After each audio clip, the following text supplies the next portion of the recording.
Ce que vous êtes sur le point d'entendre n'est pas un conseil anodin. C'est un changement dans la façon dont vous marchez, parlez, pensez, agissez, un changement dans la façon dont vous interprétez vos circonstances et commandez votre avenir. Laissez-moi vous dire quelque chose que la plupart des hommes ne comprennent jamais avant qu'il ne soit trop tard. Votre vie plie selon vos hypothèses. La façon dont vous vous attendez à ce que les choses se passent est généralement la façon dont elles se passent, non pas à cause du destin, mais à cause de la concentration, parce que vos pensées dominantes attirent les circonstances en alignement. Elles façonnent la façon dont vous agissez, dont vous parlez, dont vous persévérez ou reculez. Et si vous supposiez dès maintenant que tout fonctionne pour vous, même quand c'est dur, même quand c'est silencieux, même quand il n'y a aucune preuve, et si vous viviez comme si le résultat était certain, comme si la porte était déjà ouverte et que tout ce que vous aviez à faire était de la franchir, ce n'est pas de la pensée magique, c'est de l'ingénierie mentale. Et c'est ainsi que les plus grands esprits de l'histoire se sont élevés à travers l'échec, la critique et la peur. Henry Ford n'espérait pas que les choses fonctionnent, il décidait qu'elles le feraient. Il versait sa croyance dans l'inconnu avant que le monde ne croie que c'était même possible. Quand tout le monde disait que l'automobile était une fantaisie, il construisait des usines. Thomas Edison ne doutait pas après son 100e ou son 10e millième prototype raté, parce qu'il supposait que le succès était inévitable. Il n'avait pas besoin de le voir. Il le portait dans son esprit et il agissait comme si c'était déjà à lui. Charles Schwab n'opérait pas depuis la peur.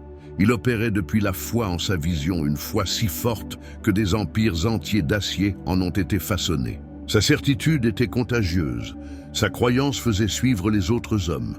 Et Andrew Carnegie, l'homme qui a transformé l'industrie et la richesse en Amérique, il ne se demandait pas « et si ça ne marche pas ?» Il avançait comme si les résultats étaient déjà sécurisés. C'est l'énergie qui construit les legs. Alors pourquoi pas vous? Pourquoi pas maintenant? Pourquoi pas aujourd'hui? Vous avez passé assez de temps à vous inquiéter, assez de temps à hésiter, assez de temps à vous raconter des histoires enracinées dans la peur. Maintenant, il est temps de renverser le script. Parce que la version de vous qui hésite, qui suranalyse, qui rétrécit quand la vie devient bruyante, elle ne peut pas coexister avec la version de vous qui marche dans la certitude. Vous ne pouvez pas servir deux esprits, l'un doit mourir. Donc aujourd'hui, je vous donne un nouveau cadre, un nouveau filtre, un nouveau standard. Agissez comme si tout fonctionnait toujours, non pas parce que c'est garanti, mais parce que ça vous rend inarrêtable. Parce que quand vous supposez que le succès est inévitable, vous avancez avec courage, vous parlez avec autorité, vous commandez votre vie au lieu de négocier avec elle. Cette vidéo est votre réinitialisation, votre nouveau système d'exploitation. Et elle doit être répétée, non pas une fois, non pas deux fois quotidiennement, jusqu'à ce que votre subconscient accepte cette certitude comme loi, jusqu'à ce que le doute se flétrisse en présence de votre calme, parce que la peur ne peut pas vivre là où la foi est présente. Et le moment où vous vivez en alignement avec l'hypothèse que le résultat est sécurisé, vous détruisez la peur. Alors écoutez avec intensité, parlez ces vérités à voix haute, laissez-les entrer dans votre système nerveux comme du carburant. Parce que ce que nous faisons ensuite n'est pas de la motivation, c'est une reprogrammation. Et à la fin de cette heure, vous ne penserez plus de la même façon, vous ne bougerez plus de la même façon et vous ne serez plus le même. Commençons. Commençons par une question qui a le pouvoir de réécrire toute votre vie. Et si tout fonctionnait? Pas juste les petites choses, pas juste les résultats confortables, mais tout.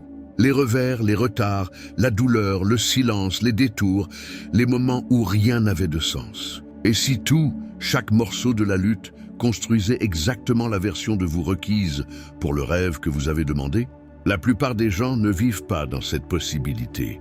Ils vivent dans l'inquiétude. Ils se réveillent en se préparant à l'échec. Ils parlent des pires scénarios, ils s'attendent à la trahison. Ils attendent que le fond s'effondre, même quand la vie monte. Et à cause de cette attente, ils dirigent inconsciemment leur énergie vers ce qu'ils craignent au lieu de ce qu'ils veulent. Mais il y a une autre façon de vivre, une façon qui ne nécessite pas d'hyper, une façon qui ne demande pas la perfection. Une façon qui vous demande simplement une chose: croire avant de voir. Parce que voici la vérité, la croyance n'est pas une réaction, la croyance est un choix. Et ce choix dirige l'énergie de votre esprit. Le subconscient ne discute pas avec vous, il accepte ce que vous lui donnez et construit autour de cette hypothèse. Si vous dites « les choses ne marchent jamais pour moi », votre subconscient dit « compris » et commence à filtrer votre monde à travers cette lentille. C'est ce que vous commencez à remarquer, c'est ce que vous commencez à attendre, c'est ce que vous attirez, non pas à cause de la magie, mais parce que vous avez arrêté de chercher autre chose. Maintenant, imaginez l'opposé. Imaginez vous réveiller, peu importe la circonstance, avec cette commande silencieuse en arrière-plan. Tout fonctionne pour moi. Même si vous êtes fauché, même si vous avez été trahi, même si le chemin n'est pas clair yet, vous avancez comme si c'était en train d'arriver. Vous exécutez comme si les portes s'ouvraient déjà. Vous construisez comme si la fondation était solide. Cette croyance seule, pratiquée quotidiennement, rewirerait toute votre vie. Parce que quand vous supposez que les choses travaillent en votre faveur, vous devenez plus calme sous pression. Vous devenez plus patient dans l'attente. Vous avancez avec puissance même quand les preuves ne sont pas encore là. Ce n'est pas de l'illusion, c'est du leadership de soi. Thomas Edison a dit un jour « Je n'ai pas échoué, j'ai juste trouvé 10 000 façons qui ne marchent pas ». Ce n'est pas juste de la persévérance. C'est un homme qui supposait que l'ampoule était déjà à lui. C'était juste une question de temps. Il ne se demandait pas « Et si ça n'arrive jamais ?» Il se demandait « Quoi d'autre puis-je essayer parce que je sais que ça vient ?» Cette mentalité est la différence entre l'homme qui plie après 3 revers et celui qui devient une légende. Henry Ford, quand ses investisseurs riaient de l'idée d'une voiture pour l'homme ordinaire, il n'essayait pas de se prouver avec des mots, il ne rétrécissait pas dans la peur, il avançait comme si le monde avait tort et que sa vision était déjà accomplie. Et ce n'est pas de l'arrogance, c'est de l'hypothèse avec discipline. C'est la décision d'agir comme si c'était en train de marcher, même quand vous ne pouvez pas le voir yet. Les faibles attendent des preuves. Les puissants avancent comme si les preuves existaient déjà. C'est ce que cette mentalité vous donne. Elle enlève le besoin de validation. Elle remplace la panique par la posture et elle installe un nouveau système de croyance. Le résultat est certain, je n'y suis juste pas encore arrivé. Alors laissez-moi vous demander encore, et si tout fonctionnait? Et si le retard était divin? Et si la trahison était une protection? Et si la confusion était une construction? Et si la chose que vous appelez un revers était exactement le détour qui vous introduira à la version de vous dont vous avez réellement besoin? Vous voyez, une fois que vous installez cette hypothèse, une fois qu'elle devient votre défaut, vous ne craignez plus l'inconnu, vous l'accueillez. Parce que l'inconnu n'est pas l'ennemi. C'est la preuve que quelque chose de plus grand se forme. Et votre seul travail est de continuer à avancer, de construire quand c'est ennuyeux, de diriger quand personne n'applaudit, d'agir comme si le résultat était verrouillé, même si le tableau d'affichage dit que vous perdez. Parce que le tableau d'affichage ne mesure pas votre esprit, il ne suit pas votre foi, il ne voit pas ce qui se construit en coulisses. Seul vous savez ça, seul vous savez à quel point cette décision va profond. Alors dites-le à vous-même maintenant. Je vis comme si tout travaillait pour moi. Je ne panique pas, je prépare. Je ne supplie pas pour des signes, je construis en silence. Et je ne plierai pas parce que j'ai déjà décidé de la fin. Ce n'est pas du fluff mental, c'est une guerre mentale. C'est le choix de marcher à travers le chaos avec de l'ordre dans votre esprit. Parce qu'une fois que vous décidez comment ça finit, vous n'avez pas besoin de tressaillir au milieu. Agissez comme si tout fonctionnait, et bientôt ça le fera, parce que ce que l'esprit accepte, le monde commence à le refléter. Il y a une qualité au-dessus de toutes les autres qui sépare le vagabond du constructeur, le perdu du verrouillé, l'homme qui regarde la vie se passer de l'homme qui la façonne de ses propres mains. Cette qualité est la définitivité de but, un objectif clair, inébranlable, une cible brûlée si profondément dans le subconscient qu'il devient impossible de l'ignorer, même dans le silence, même dans l'échec, même dans le doute. Ce n'est pas un rêve vague, pas une liste d'objectifs, pas une liste de souhaits tapés dans un téléphone à minuit et oubliés au matin. C'est un but écrit avec du feu, porté avec discipline, protégé avec votre vie. Parce que sans but, votre énergie se disperse, vos heures sont volées par la distraction, votre focus est détourné par la prochaine chose brillante. Vous poursuivez une douzaine de chemins et n'en maîtrisez aucun. Vous construisez à moitié et puis vous partez. Vous confondez le mouvement avec l'élan, l'activité avec la réalisation, le bruit avec la direction. Mais quand vous devenez un homme avec une définitivité de but, votre chemin se rétrécit, votre vision s'affine. Vous arrêtez de vous réveiller en vous demandant ce que le jour apportera et commencez à commander au jour de livrer ce que vous avez déjà décidé. C'est le pouvoir, c'est le début de la transformation. Regardez chaque homme qui a changé le cours de l'histoire et vous trouverez un but derrière ses pas. Henry Ford ne visait pas à être riche un jour.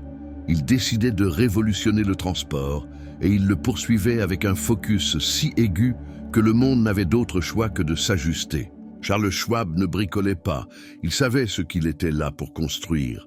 Il savait ce dont Carnegie avait besoin, et son but était si magnétique que les autres suivaient, non pas parce qu'il l'exigeait, mais parce que sa clarté rendait l'hésitation impossible. Abraham Lincoln n'est pas entré dans la grandeur par dérive. Il a pris une décision si claire, si finale, qu'aucune nation divisée ne pouvait la secouer. C'est ce dont vous avez besoin maintenant. Une décision finale, une ligne dans le sable, une phrase qui vit dans vos os, si claire que votre esprit orbite autour d'elle chaque jour. Laissez-moi vous demander, connaissez-vous votre but? Savez-vous sans doute ce que vous êtes ici pour faire? Parce que sinon, aucune stratégie, aucun système, aucune vidéo motivante ne vous sauvera. Votre progrès sera toujours temporaire, vos habitudes s'effondreront sous pression, parce que la seule chose qui tient tout ensemble est votre pourquoi, votre décision, votre but. Alors écrivez-le, une phrase, pas 10. Qu'est-ce que vous devez construire avant que votre temps ici soit fini? Qui devez-vous devenir? Que devez-vous donner? Quel est le résultat que votre vie exige?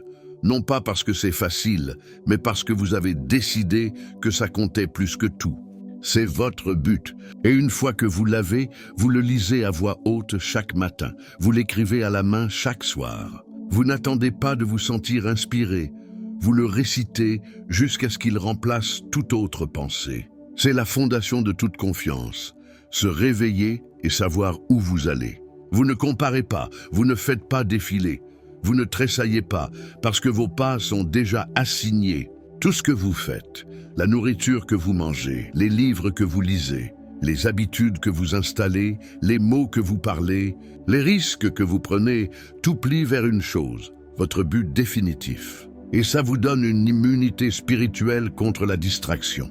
Vous n'enviez plus les chemins des autres hommes parce que vous êtes verrouillé dans le vôtre. Vous ne craignez plus l'échec parce que vous savez que c'est partie de la construction.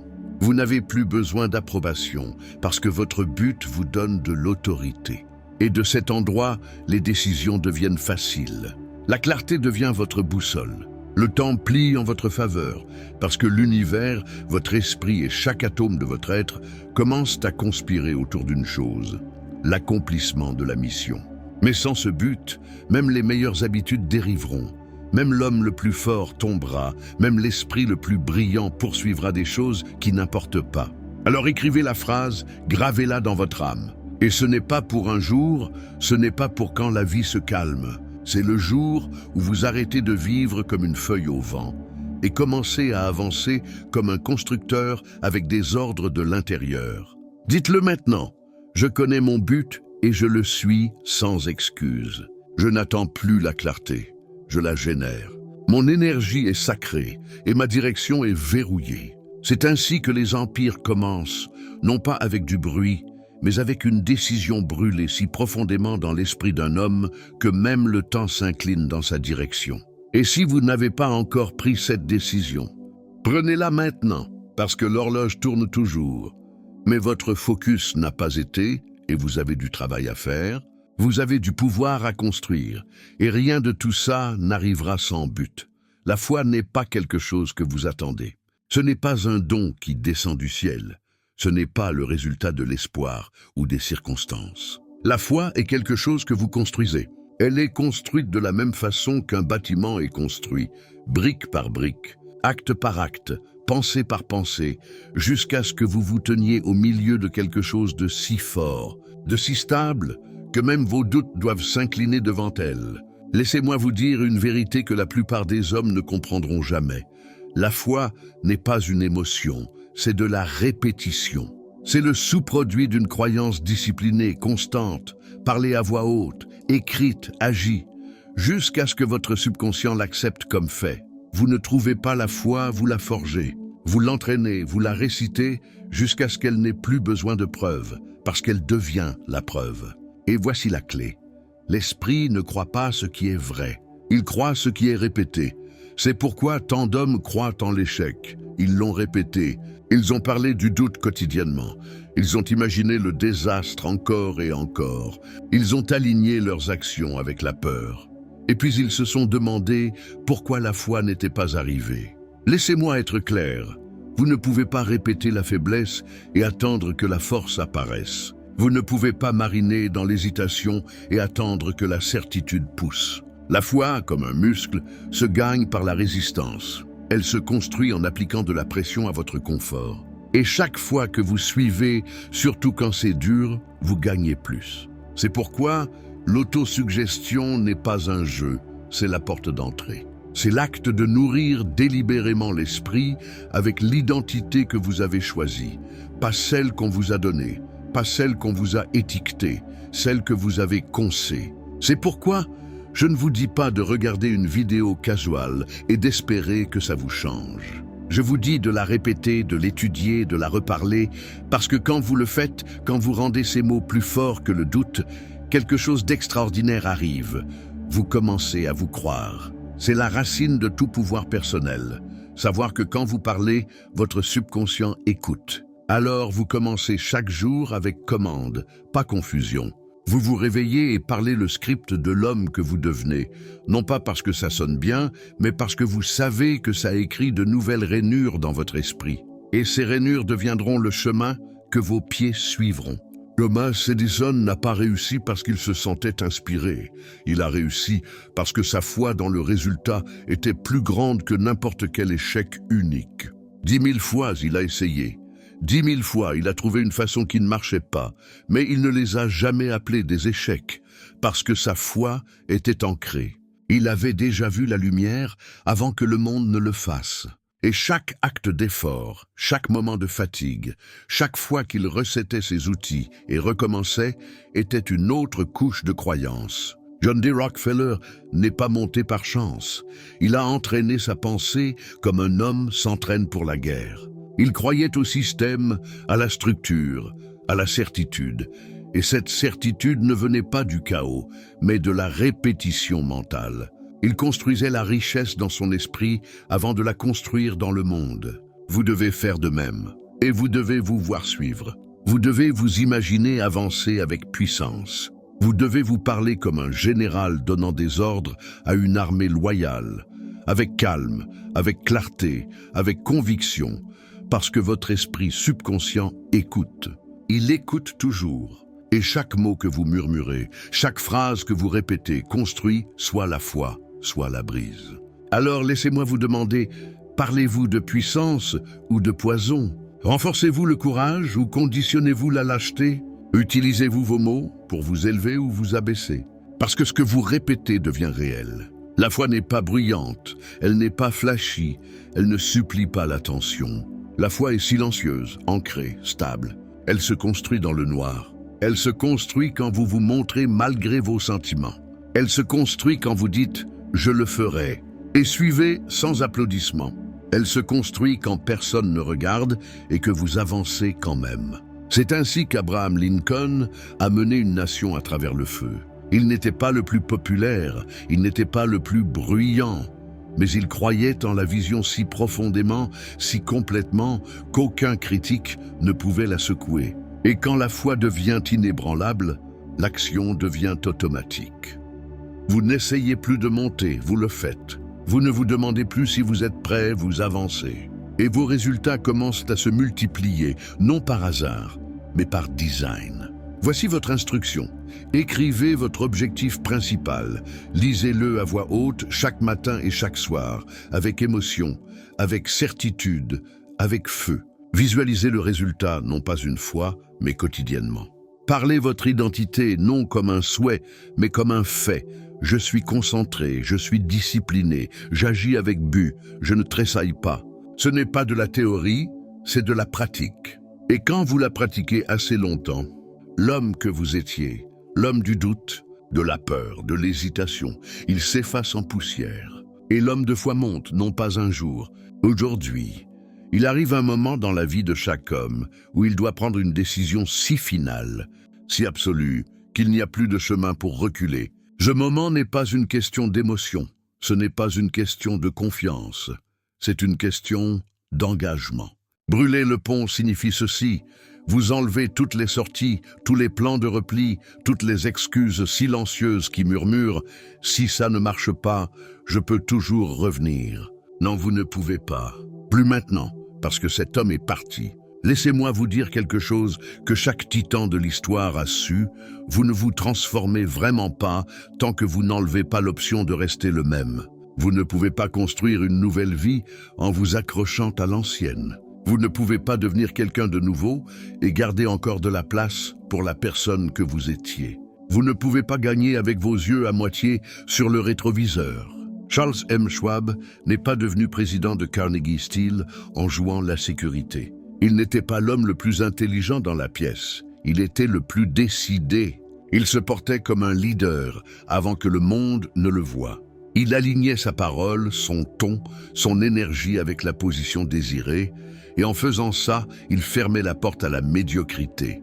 Quand il entrait dans une pièce, la pièce le sentait. Vous voulez ce genre de présence? Vous devez décider si pleinement, si violemment, que votre ancien moi est stupéfait en silence. C'est ce que signifie brûler le pont.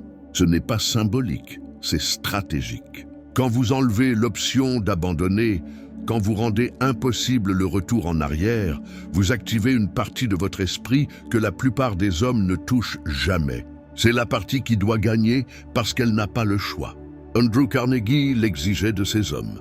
Il ne voulait pas ceux qui étaient intéressés par le succès.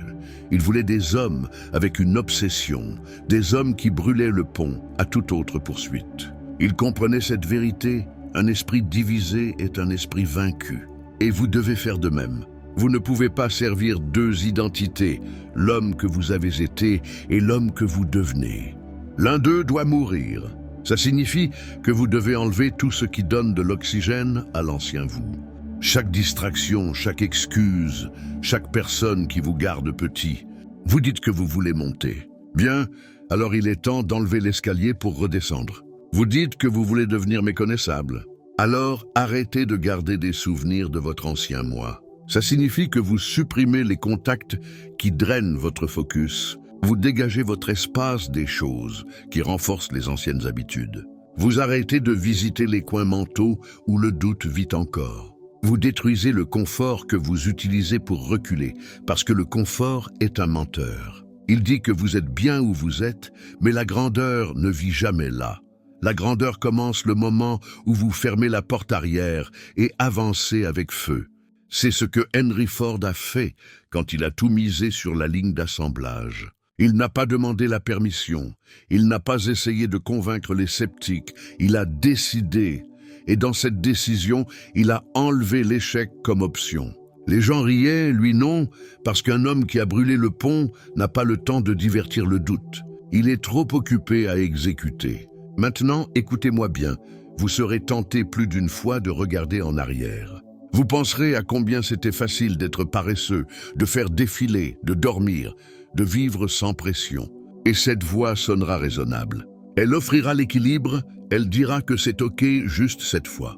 Cette voix est le dernier fantôme de l'ancienne identité. Tuez-la, ne la divertissez pas, ne répondez pas, ne vous expliquez pas, remplacez-la chaque fois qu'elle murmure. Vous parlez plus fort, j'ai dit 90, pas 9. J'agis depuis la décision, pas depuis le sentiment.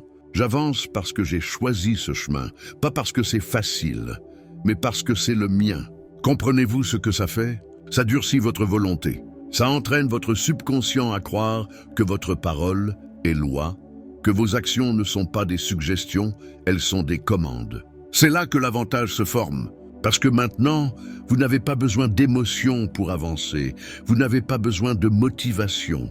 Vous avancez parce que le pont est parti. Vous avancez parce que l'homme que vous étiez n'a plus d'abri. Vous avancez parce que la seule direction est en avant. Thomas Edison n'espérait pas une percée. Il décidait qu'il y en aurait une et il travaillait comme un homme sans alternative. 10 000 échecs et pas une fois, il a considéré revenir en arrière. Pourquoi? Parce qu'il n'avait pas de pont pour retourner. Vous devez adopter la même mentalité. Brûlez le plan B, éliminez le si et vivez comme si c'était le seul coup, parce que ça l'est. L'horloge ne s'arrête pas, le monde n'attend pas et vous ne devriez pas non plus. Vous avez dansé assez longtemps avec la discipline, vous avez flirté assez longtemps avec la grandeur. Maintenant, il est temps de marier la mission pleinement, enfin sans hésitation. Parce qu'une fois le pont parti et le feu montant derrière vous, il n'y a pas de retour en arrière, seulement en avant, seulement exécution, seulement évolution. Que ce soit le point de non-retour, que ce soit le jour où tout a changé, que ce soit aujourd'hui, aucun homme ne monte seul. Aucun homme ne devient puissant en restant isolé. Tandis que la discipline se forge dans la solitude, l'accélération naît dans l'alignement. Il y a une force plus puissante que la volonté, plus potente que la compétence ou l'ambition. C'est le pouvoir du mastermind. Et ça commence par cette vérité. Vous devenez comme les esprits avec lesquels vous vous alignez constamment. Vos pensées sont façonnées par votre cercle. Votre énergie est influencée par votre environnement. Votre identité est forgée dans la compagnie que vous gardez. Vous pouvez croire que vous êtes assez fort pour porter votre mission seul, mais regardez autour, vraiment regardez. Avec qui partagez-vous votre temps? Qui permettez-vous de façonner votre vision? À qui parlez-vous le plus? Parce que ces voix construisent ou brisent. Le mastermind n'est pas juste un groupe, c'est une alliance mentale. Une convergence d'esprits alignés avançant avec une intention partagée d'élever. Non de distraire, de construire, non de divertir. D'affiner, non d'adoucir. Vous devez le chercher ou le construire. Ça signifie trouver des hommes qui parlent avec clarté, qui avancent avec but, qui comprennent ce que signifie le silence, qui n'ont pas besoin qu'on leur rappelle la mission parce qu'ils la vivent. Quand vous connectez votre esprit à d'autres avançant avec le même feu, quelque chose de miraculeux arrive. Vous devenez plus rapide, plus fort, plus concentré. Vous multipliez votre énergie. Vous compressez les timelines, vous débloquez des idées que vous n'auriez jamais vues seules. Parce que le mastermind apporte la perspective. Ce n'est pas de la théorie, c'est la même stratégie utilisée par les plus grands constructeurs de l'histoire. Henry Ford n'a pas construit son empire dans le vide. Il s'est entouré de penseurs, d'ingénieurs et d'hommes à la croyance inébranlable. Ils n'étaient pas toujours d'accord, mais ils s'alignaient, ils poussaient, ils se défiaient mutuellement vers des formes plus élevées d'exécution. Thomas Edison avait un réseau mental de collaboration, pas de bruit. Les idées passaient entre les esprits, chacune affinée par l'obsession partagée. Andrew Carnegie, l'un des esprits les plus riches à avoir vécu, attribuait sa fortune non à la chance, non au capital, mais au pouvoir du mastermind. À avoir un objectif renforcé par de nombreux esprits unis dans le but. Charles M. Schwab aussi écrivait parce qu'il cherchait l'alignement avec la plus haute vision et en faisait son environnement quotidien. Le mastermind ne se produit pas par accident, il est créé soigneusement, délibérément. Mais soyons clairs, tout le monde autour de vous ne qualifie pas. Un mastermind n'inclut pas les gens qui parlent avec doute, qui potinent, qui poursuivent le confort, qui se moquent de la discipline, qui attendent la permission d'avancer. Vous devez les enlever de votre atmosphère mentale immédiatement. Parce qu'un seul esprit faible dans votre cercle peut diluer le feu que vous construisez. Protéger votre énergie n'est pas de l'arrogance, c'est de la stratégie. Si un homme ne nourrit pas votre vision, il la saigne. S'il ne reflète pas votre engagement, il vous distrait. S'il ne peut pas voir le futur que vous construisez, il n'a pas sa place dans sa fondation. Laissez-moi vous donner une règle. Si vous n'échangeriez pas de place avec leur vie, ne prenez pas de conseils de leur voix. Vous n'êtes pas obligé de porter le poids de la confusion des autres. Vous êtes ici pour construire quelque chose de différent, plus affiné, plus clair, plus haut. Alors que faites-vous? Vous formez votre mastermind par choix. Commencez par un esprit aligné, une voix qui vous affine, un homme qui parle clarté sur chaos, puis un autre, et un autre, jusqu'à ce que votre cercle devienne un système, une structure, un soutien si serré, si aligné, que l'échec devient difficile. Rencontrez-vous hebdomadairement, parlez avec but, partagez les objectifs, tenez-vous mutuellement à des standards plus élevés. Éliminez le langage mou. Peut-être un jour j'essaierai. Remplacez-le par des déclarations, par la responsabilité, par le feu. Et si vous ne pouvez pas encore trouver ce cercle, soyez-le. Soyez le standard. Parlez avec autorité, avancez avec conviction. Les autres le sentiront et monteront pour vous rencontrer ou tomberont. Ne poursuivez pas l'approbation. N'essayez pas de convertir ceux qui sont engagés à dériver. Construisez juste, avancez juste, vivez aligné. Et ceux destinés à marcher avec vous apparaîtront. Ce n'est pas une communauté pour le confort, c'est un alignement pour le pouvoir. Parce que quand un esprit aussi affiné que le vôtre se joint à un autre de feu égal, les lois du succès commencent à plier. Le chemin devient plus clair, les résultats plus rapides, le bruit plus silencieux. C'est le pouvoir caché du mastermind. Multipliez votre mission. Alors prenez votre décision maintenant. Avec qui dois-je m'aligner? Qui dois-je relâcher? Et qui dois-je devenir pour attirer les esprits que je veux autour de moi? Puis commencez.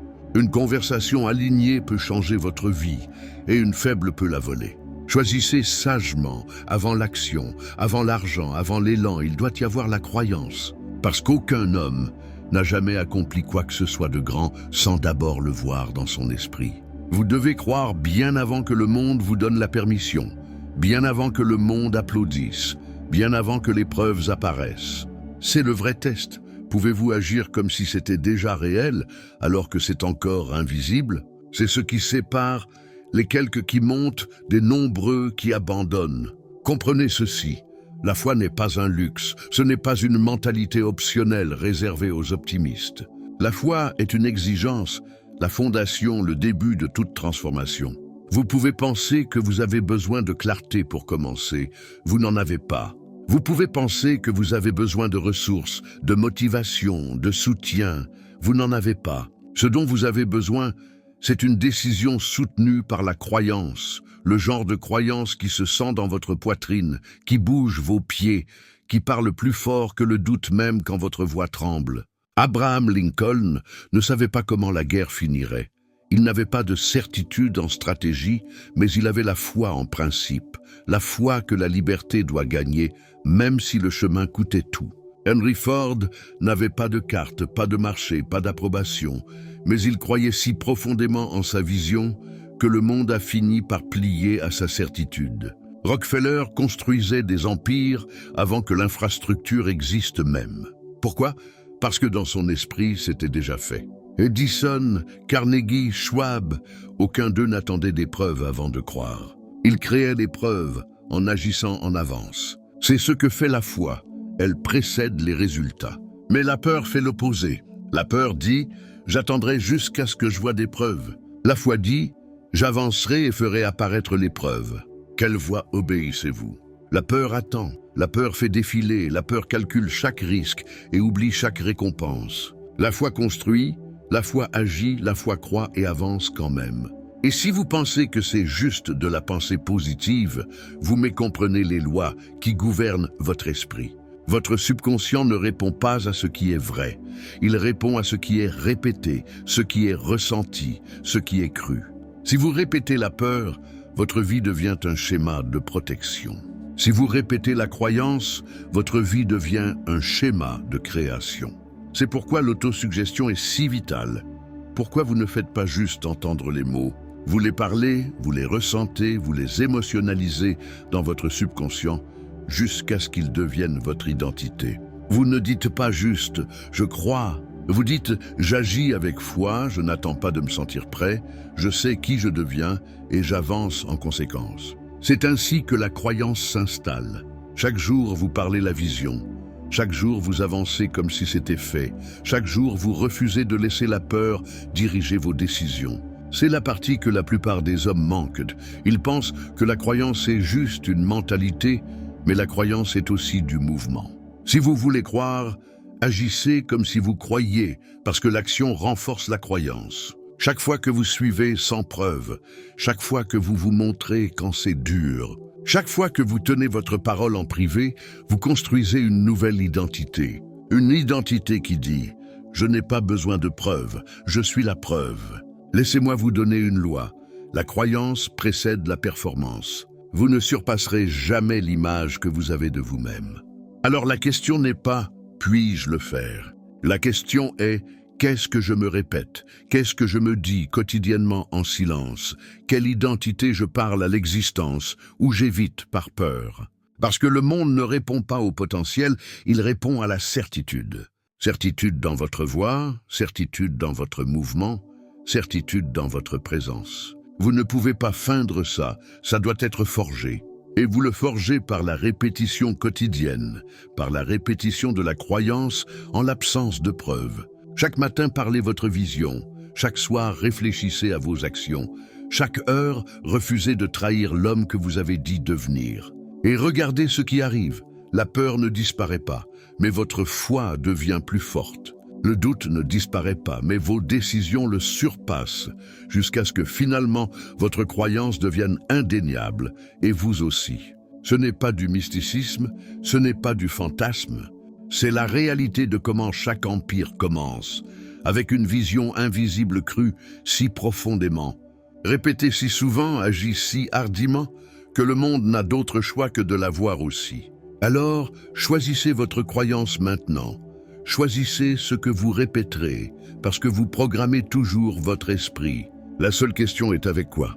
Laissez votre foi devenir votre fondation et laissez vos actions quotidiennes le prouver. S'il y a un trait qui sépare les constructeurs de l'histoire des hommes qui restent en hésitation toute leur vie, c'est la décisivité, la capacité de choisir et de ne jamais reculer. Vous ne dérivez pas vers la grandeur, vous décidez votre chemin là-bas. Une décision répétée sans excuse devient la ligne de division entre ceux qui font l'histoire et ceux qui la regardent seulement se dérouler. Que ce soit compris, l'indécision est le terrain de reproduction de la peur et plus vous attendez de choisir, plus le doute devient fort. Un homme qui retarde pourrit. Chaque fois que vous hésitez sur votre prochain pas, vous faites de la place pour le second guessing, pour l'opinion extérieure, pour la peur déguisée en logique. Et lentement, votre énergie fuit, votre clarté s'efface, votre conviction s'effrite. Et c'est pourquoi un homme doit s'entraîner à décider vite et changer d'avis lentement. C'est l'habitude de l'élite. Henry Ford n'était pas un homme qui demandait la permission, il ne sondait pas la foule. Quand il prenait une décision, elle était finale, forgée dans le feu, même quand ses propres ingénieurs lui disaient qu'un moteur 8 cylindres en un bloc était impossible. Il leur disait « construisez-le quand même ». Et ils l'ont fait, parce que sa décision était plus forte que leurs doutes. Charles M. Schwab, dans l'Empire d'acier de Carnegie, est monté non juste parce qu'il était compétent, mais parce qu'il était décisif. Il n'hésitait pas, il ne dansait pas autour de la responsabilité, il avançait. Il comprenait la pression du commandement et faisait les appels durs. C'est ce que la plupart manquent. Ils pensent que les hommes réussis sont les plus intelligents ou les plus connectés. Non. Ils sont les plus décidés. Ils entrent dans la journée en sachant qui ils sont. Ils n'ont pas besoin de se sentir prêts. Ils sont prêts parce qu'ils l'ont dit. Regardez Andrew Carnegie. Il n'a pas construit son empire par une recherche interminable. Il l'a construit par direction. Un objectif, une mission, un but choisi avec finalité. Et de cette décision, tout le reste était façonné. Votre vie fonctionne de la même façon. Jusqu'à ce que vous décidiez qui vous êtes, le monde continuera à vous assigner des rôles. Il vous donnera des scripts, il offrira des distractions, il vous tentera de rester moyen.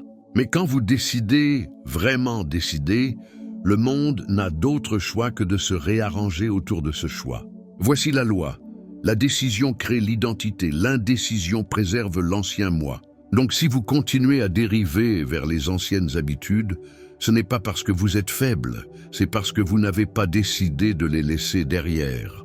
Ce qui est pire, l'indécision engendre plus d'indécision. Elle s'accumule, et bientôt votre vie devient une boucle de presque départ et de but presque fini. Mais quand vous choisissez, quand vous brûlez le pont, quand vous tuez le plan de secours, vous créez une énergie qui ne peut pas être feinte. Cette énergie, le monde y répond, votre esprit s'aligne à elle, vos standards naissent d'elle. Laissez-moi vous donner une instruction. Prenez une décision puissante aujourd'hui et refusez de la revisiter. Si c'est la fitness, décidez. Si c'est les affaires, décidez. Si c'est qui vous devenez, décidez maintenant.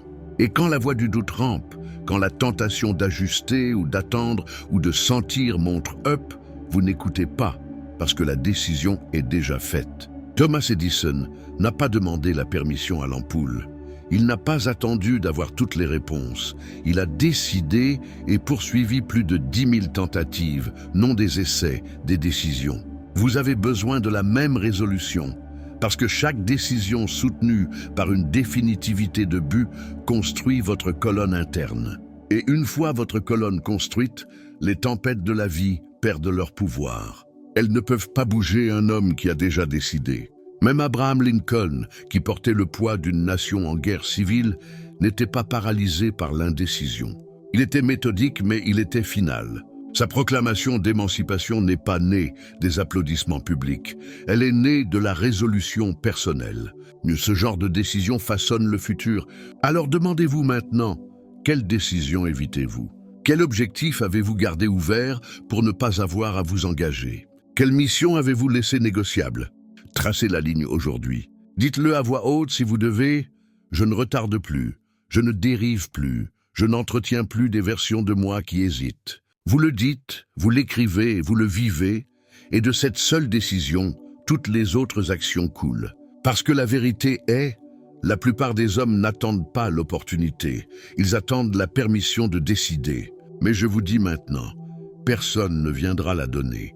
Les grands n'attendaient pas, ils choisissaient. Alors choisissez avec colonne, avec feu, avec finalité, et de ce moment vous devenez inébranlable. Il y a un secret encastré dans la fondation de chaque fortune. Ce n'est pas la chance, ce n'est pas le timing, ce n'est pas le charme. C'est l'habitude de faire plus que ce pour quoi on est payé. Cette loi, la loi de compensation, gouverne l'avancement comme la gravité gouverne le mouvement. Elle ne discrimine pas, elle ne manque pas, elle retourne simplement à chaque homme la valeur qu'il contribue, multipliée avec le temps. Et voici la vérité que la plupart ne comprendront jamais. Vous n'êtes pas payé pour votre temps, vous êtes payé pour votre valeur. Et la valeur est déterminée par une chose. Jusqu'où vous êtes prêt à aller au-delà de ce qui est attendu. L'homme moyen performe au niveau de son chèque, mais l'homme exceptionnel performe au niveau de son potentiel. Il n'attend pas d'être récompensé. Il devient si efficace, si constant, si profondément valuable que la récompense devient inévitable. C'est la loi et elle ne peut pas être feinte. Charles M. Schwab est monté de débuts humbles, non parce qu'il avait une meilleure éducation, mais parce qu'il avait une meilleure attitude envers le travail. Il est devenu indispensable en se rendant irremplaçable. Il donnait son esprit, il donnait son énergie, il donnait plus qu'il n'était payé. Et à cause de ça, Andrew Carnegie l'a finalement payé plus que n'importe quel homme d'acier dans l'histoire. Carnegie lui-même pratiquait ce principe avec une dévotion presque spirituelle. Quand il construisait sa carrière tôt, il travaillait plus d'heures, prenait de plus grands défis, se portait volontaire pour des responsabilités hors de son titre, non pour la reconnaissance, mais pour la croissance. Et cette croissance le positionnait pour l'opportunité. C'est ainsi que la montée commence. Vous ne montez pas en demandant, vous montez en devenant trop valuable pour être ignoré. Comprenez ceci, le marché paye pour l'impact, pas l'intention. Peu importe combien de temps vous aviez l'intention, peu importe combien vous étiez occupé, il mesure seulement les résultats. Et ces résultats sont multipliés pour l'homme qui va constamment au-dessus et au-delà. C'est là que vous devez vivre, dans la mile supplémentaire, l'heure non payée, l'effort invisible, l'amélioration silencieuse. Parce que voici le secret dont personne ne parle. La mile supplémentaire est la plus vide, et c'est pourquoi c'est là que vit tout le pouvoir. Tout le monde veut avancer, mais peu sont prêts à donner plus qu'on leur demande. Peu se lèvent tôt, sans qu'on le dise. Peu livrent l'excellence, quand la moyenne est acceptée. Peu prennent la propriété des erreurs qui n'étaient même pas les leurs. Mais les quelques qui le font, ils montent. Thomas Edison n'arrêtait pas quand le monde disait assez. Il travaillait sans relâche, non pour cloquer des heures, mais pour produire de la valeur. Plus de 1000 brevets, invention après invention. Pourquoi? Parce qu'il se concentrait non sur la récompense, mais sur la production, et la récompense suivait. Et c'est pourquoi vous devez vous détacher du retour immédiat. Si vous n'agissez que quand récompensé, vous serez éternellement esclave de la permission. Mais si vous agissez par principe, par la loi elle-même, vous devenez indépendant des circonstances. Vous agissez non pour les applaudissements, mais parce que vous êtes le genre d'homme qui fait plus que ce qui est requis. Et avec le temps, le monde rattrape. Henry Ford n'a pas inventé la voiture, il a révolutionné le processus.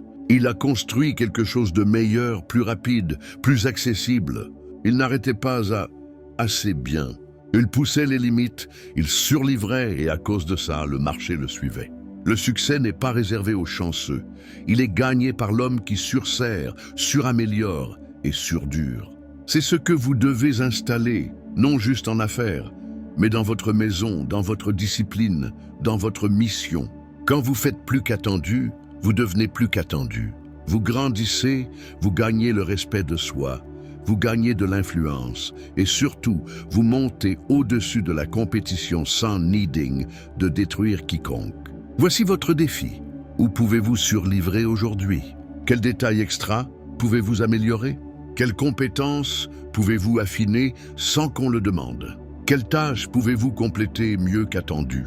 Et une fois que vous répondez, faites-le, non une fois, mais quotidiennement, jusqu'à ce que l'excellence devienne votre habitude et que votre nom soit associé à la certitude.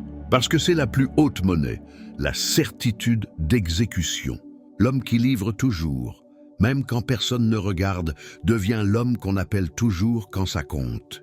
Donc si vous voulez avancer, si vous voulez monter, si vous voulez construire une réputation qui fait poursuivre l'opportunité, pas l'inverse. Alors arrêtez de demander plus et commencez à donner plus, silencieusement, sans relâche, sans besoin de crédit. Parce que le crédit viendra, la compensation viendra, la reconnaissance viendra, mais seulement si vous vous construisez en le genre d'homme qui n'en a pas besoin. Dites ceci à voix haute. Je fais plus que ce pourquoi je suis payé. Je ne suis pas moyen. J'avance avec excellence, même quand personne ne regarde. Et si vous répétez ça et vivez ça, vous ne manquerez jamais d'opportunités. Parce que la loi est simple, celui qui donne plus devient plus, et celui qui devient plus aura toujours plus. Vous pouvez avoir de la force, vous pouvez avoir de l'intelligence, vous pouvez avoir le plan le plus brillant du monde. Mais si votre présence repousse les autres, si votre énergie repousse la confiance, si votre manière de parler pousse les gens loin au lieu de les attirer près, alors votre pouvoir ne reaching jamais son expression pleine. Parce que la vérité est, aucun homme ne monte seul, et celui qui sait influencer les autres avec chaleur, confiance et clarté avancera toujours plus vite et plus loin que l'homme qui essaie de forcer tout par force brute. C'est ce qu'on appelle une personnalité plaisante, non de la manipulation, non du charme, mais une énergie cultivée, une qui magnétise les autres sans supplier l'attention. C'est le facteur invisible derrière les hommes les plus réussis de l'histoire, la qualité qui ouvre les portes, qui gagne la loyauté, qui multiplie l'influence. Laissez-moi vous dire clairement, une personnalité plaisante n'est pas un don, c'est une discipline. C'est un produit de conscience de soi, de contrôle émotionnel et de pratique intentionnelle. Andrew Carnegie a construit l'une des plus grandes fortunes de l'histoire, non parce qu'il était le plus bruyant, mais parce qu'il savait faire se sentir vu les autres. Il écoutait plus qu'il parlait, il louait plus qu'il critiquait, il maîtrisait l'art de l'influence non par domination, mais par présence. Et cette présence faisait vouloir aux autres travailler avec lui. Elle attirait le pouvoir vers lui. Charles M. Schwab était célèbre pour ça. Bien qu'il ne soit pas un génie technique, il est devenu président de US Steel à cause de comment il faisait se sentir les gens. Il souriait souvent, il se souvenait des noms, il faisait se sentir important les autres, et par ça, il tirait le meilleur de son équipe sans jamais hausser la voix. Parce que le pouvoir n'est pas juste de la force, le pouvoir est la capacité de bouger les autres volontairement. Vous devez comprendre ceci. Une personnalité plaisante n'est pas être faux, ce n'est pas être mou. C'est s'affiner en quelqu'un dont la présence communique. Cet homme vaut la confiance, cet homme vaut la suite. Et ça ne signifie pas devenir un performeur, ça signifie maîtriser ces disciplines silencieuses. Ton de voix, parler avec conviction, non hésitation. Expression faciale, une présence calme, confiante parle avant que vous disiez un mot. Intérêt genou. Les gens se souviennent de comment vous les avez fait se sentir, poser de vraies questions, écouter profondément. Optimisme, une personnalité plaisante, ne reste pas dans la négativité, elle élève, elle rayonne la certitude. Le monde est plein d'hommes bruyants, amers, argumentatifs essayant de se prouver, mais l'homme avec une personnalité plaisante, il n'argumente pas, il ne crie pas, il n'explique pas trop, il influence, il persuade, il construit des ponts là où les autres les brûlent.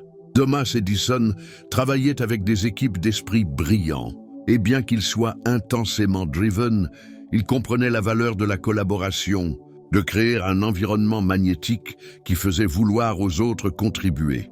Ces laboratoires n'étaient pas juste des centres d'invention, ils étaient des environnements chargés d'attentes positives. C'est ce que crée une personnalité plaisante, du mouvement sans résistance. Maintenant, rendons-le pratique. Si vous voulez être puissant, vous devez devenir aimable, non parce que vous cherchez l'approbation, mais parce que vous comprenez cette loi.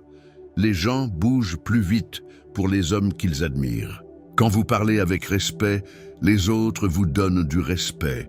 Quand vous marchez avec présence, les autres le sentent avant que vous parliez. Quand vous enlevez le besoin de prouver, vous gagnez la capacité de persuader. Et la persuasion bouge des montagnes. Demandez-vous, les gens se sentent-ils plus forts après m'avoir parlé? Fais-je se sentir valu les autres, non par flatterie, mais par attention? Me portais-je avec autorité calme ou énergie chaotique? Parce que voici le fond. L'homme le plus puissant dans la pièce n'est pas celui qui parle le plus, mais celui que les autres écoutent quand il parle enfin. Abraham Lincoln est rappelé comme l'un des plus grands présidents, non parce qu'il dominait les autres, mais parce qu'il combinait fermeté avec humilité. Il communiquait avec simplicité, avec clarté, avec présence. Même dans les temps les plus sombres, il rayonnait une personnalité plaisante qui donnait confiance aux gens. Henry Ford, pour toute sa brillance, savait l'importance de l'harmonie. Il ne s'entourait pas d'hommes, oui, mais il valorisait ceux qui pouvaient communiquer des idées avec force calme et direction. Il n'était pas poli en parole, mais il était constant en présence. Et la constance crée la confiance. C'est l'essence d'une personnalité plaisante. Vous ne poursuivez pas l'attention, vous la commandez par le caractère. Voici votre défi. Parlez moins, et quand vous le faites, parlez avec intention. Souriez plus, non comme un masque, mais comme un message. Je commande mon énergie. Avancez lentement, parlez clairement, faites se sentir vus les autres. Et surtout, vivez votre vie de façon que votre présence fasse vouloir aux autres être meilleurs. Parce que c'est la plus haute forme d'influence, l'homme qui élève tous autour de lui sans effort, simplement en étant qui il est. Répétez ceci quotidiennement. Ma présence est calme, puissante et persuasive. Je fais se sentir vu, entendu et compris les autres. Je n'argumente pas, j'influence. Et avec le temps, cette énergie devient magnétique. Le monde commence à pencher vers vous, non parce que vous avez crié, mais parce que vous vous êtes construit en un homme qui vaut la suite. Il y a une loi, une si puissante, si constante, que ceux qui vivent par elle sont destinés à monter, et ceux qui la violent sont condamnés à la médiocrité. Elle n'est pas écrite dans la pierre, elle n'est pas enseignée dans les écoles. Elle est rarement mentionnée dans les conversations sur le succès. Et pourtant, chaque homme réussi que j'ai connu l'obéissait comme si c'était l'écriture. C'est la loi des retours croissants.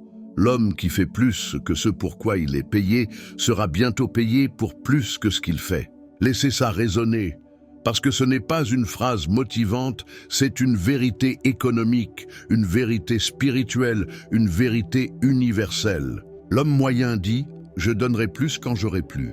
Mais le constructeur, l'homme qui commande sa vie, dit « je donnerai plus maintenant et laisserai les récompenses me trouver plus tard ». Et elles le font toujours. Regardez Andrew Carnegie. Il a commencé comme un garçon pauvre dans un bureau de télégraphe. On ne lui demandait pas d'apprendre à lire et écrire le morse couramment, on ne lui exigeait pas de mémoriser les routes de rail, mais il l'a fait. Il allait au-delà du rôle, au-delà de l'instruction, au-delà du minimum. Et qu'est-il arrivé?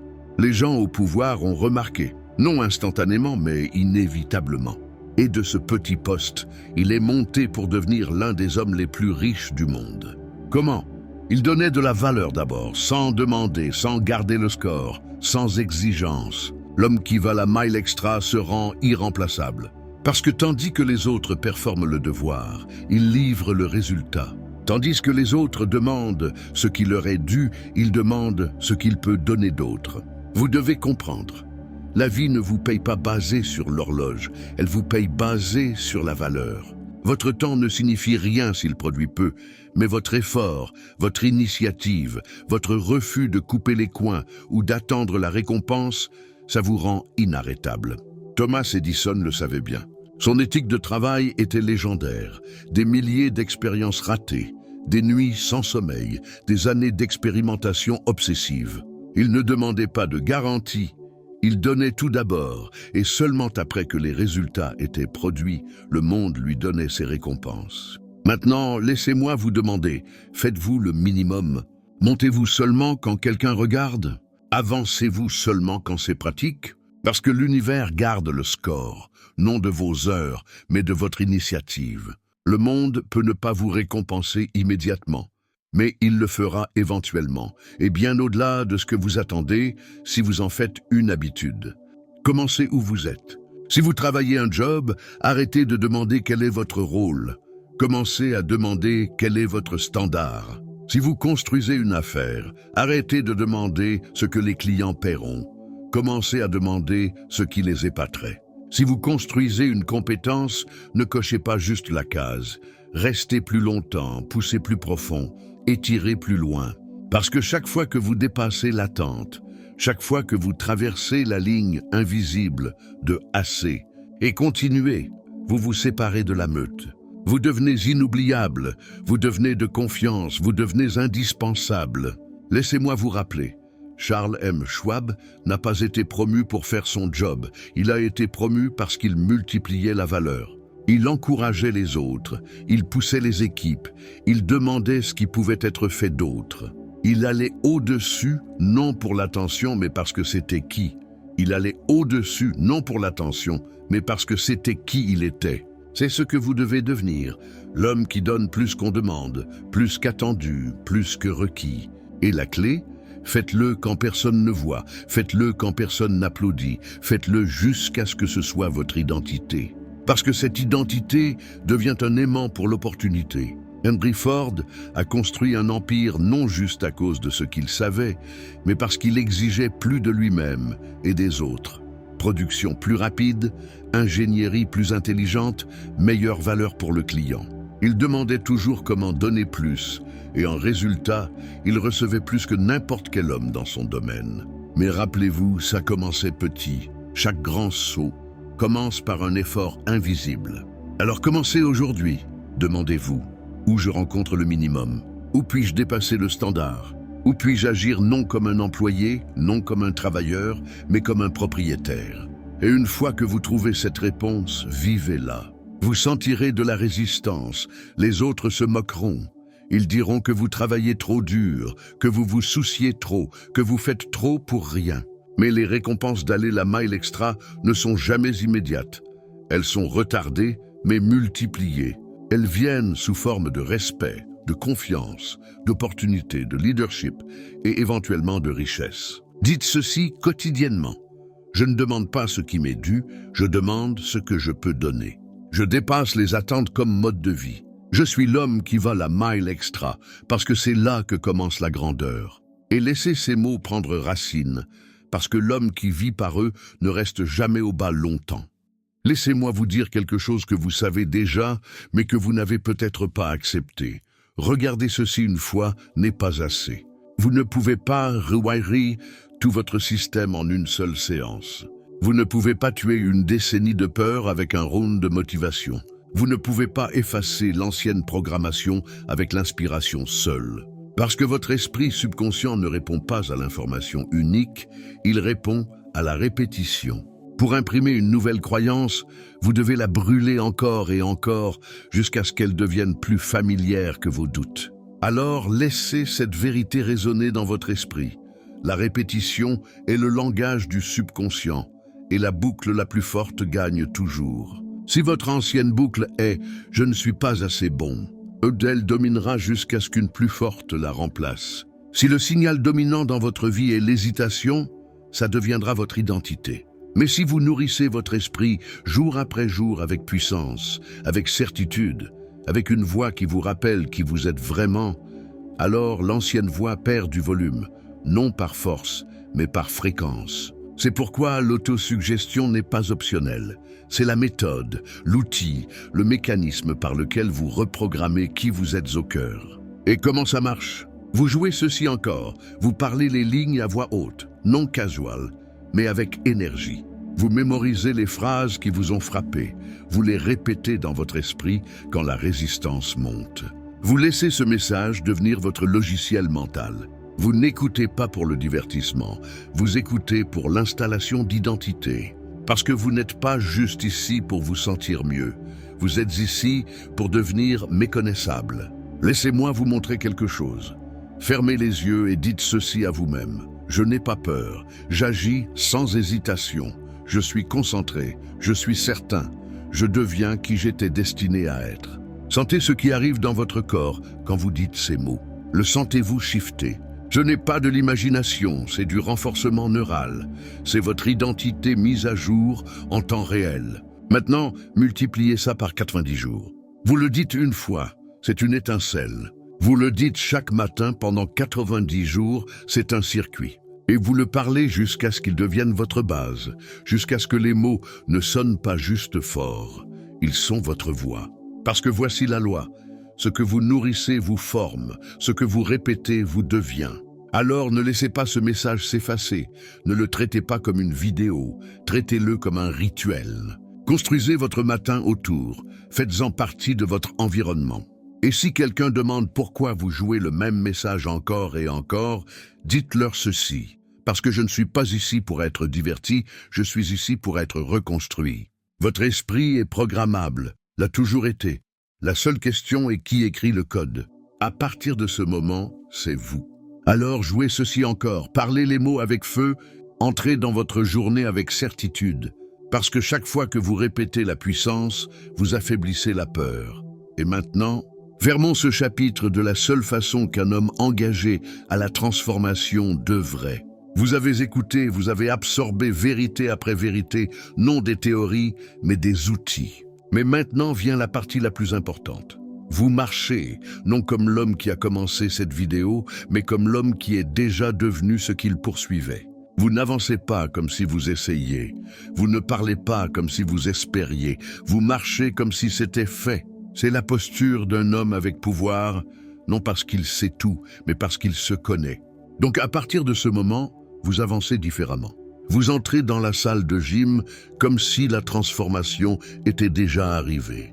Vous entrez dans votre travail comme si la percée était déjà venue. Vous prenez des décisions comme si le succès se déroulait déjà en coulisses. Parce que devinez quoi? C'est le cas. Tout travaille en votre faveur, mais seulement si vous agissez comme tel. La foi n'est pas passive. La foi bouge. La foi construit. La foi marche comme si le résultat était certain. Et ce n'est pas de l'illusion, c'est de l'identité, c'est de l'alignement. Donc avant que cette vidéo finisse, avant que vous retourniez dans le monde, je veux que vous disiez ceci avec pouvoir. À voix haute, colonne droite, poitrine en avant, je n'ai pas peur, j'agis sans hésitation, tout travaille en ma faveur, et j'avance comme tel. Maintenant, dites-le encore, plus lentement, et minute. Je n'ai pas peur, j'agis sans hésitation, tout travaille en ma faveur et j'avance comme tel. C'est votre script d'identité. Maintenant, vous n'avez pas besoin de validation, vous n'avez pas besoin d'applaudissements, vous n'avez pas besoin que quiconque comprenne le feu qui brûle dans votre poitrine. Vous avez juste besoin de continuer, parce que le monde récompense l'homme qui avance avec certitude. non la connaissance, non l'explication, la certitude. Vous n'avez pas à expliquer vos décisions à des gens qui n'ont pas gagné le droit de les entendre. Vous n'avez pas besoin de permission pour monter. Vous n'avez pas besoin de feu vert pour agir. Vous êtes le feu vert. Vous n'attendez pas une percée, vous êtes la percée. Et chaque action que vous prenez à partir de ce moment doit le refléter. Avancez comme l'homme qui a déjà ce qu'il est venu chercher. Parlez comme quelqu'un dont la voix crée le résultat. Réveillez-vous demain comme si l'élan vous attendait, parce que c'est le cas. L'univers répond à la certitude. La vie plie à la croyance. Et la version de vous qui hésitait, elle n'existe plus. Parce que maintenant, vous marchez comme si c'était fait. Laissez-les se demander ce qui a changé. Laissez-les sentir le shift quand vous entrez dans une pièce. Laissez-les sentir le silence dans votre présence. Le genre de silence qui ne vient pas de ne pas savoir, mais de savoir trop pour gaspiller des mots. Vous avez fait le travail mental, maintenant marchez-le. Chaque pièce que vous entrez, chaque action que vous prenez, chaque plan que vous faites, faites-le depuis l'homme qui est déjà. Et si vous oubliez jamais, vous revenez à cette vidéo, vous pressez play encore et vous vous souvenez qui vous êtes vraiment. Ce n'est pas juste un message motivant, c'est une installation mentale. Et vous ne l'installez pas une fois, vous la vivez, vous la récitez, vous la devenez.